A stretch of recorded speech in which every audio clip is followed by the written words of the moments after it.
આજ રોજ ઝોન 1 અને ઝોન 4 ના તમામ પોલીસ સ્ટેશનો માટે એક લોન મેળાનું આયોજન કરવામાં આવેલું હતું, જેમાં લોકોને માહિતગાર કરવામાં આવ્યા કે લોન કેવી રીતે લોકો લઈ શકે, બેંકમાંથી પ્રોસિજર હોય છે અને બેંક વાળા પણ અત્યારે અહીંયા કાર્યક્રમમાં હાજર રહી અને લોકોને માહિતગાર કરેલા હતા.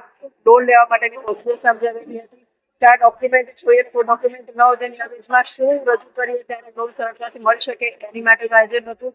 વ્યાજના વિષયમાં ન ફસાય એની માટે જાગૃતિ માટે કાર્યક્રમ કરવામાં આવેલો હતો.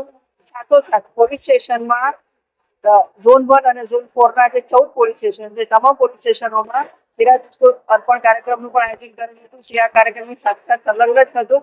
આ કાર્યક્રમમાં કુલ 58 લાખના મોબાઈલ અને સોના ચાંદીના દાગીના તેમજ સાયબર ફ્રોડમાં જેના નાણાં રિફંડ થયેલા હોય એ તમામ જે તે વ્યક્તિને પરત આપવામાં આવેલા છે.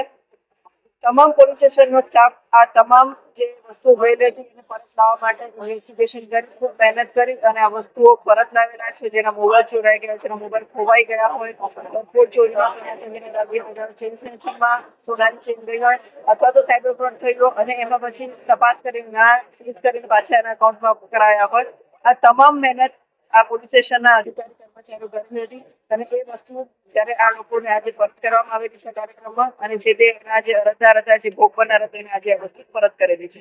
એમ ટોટલ આજે 58 લાખના મુદ્દામાલ આજે જે તે વ્યક્તિને પરત કરવામાં આવેલો છે.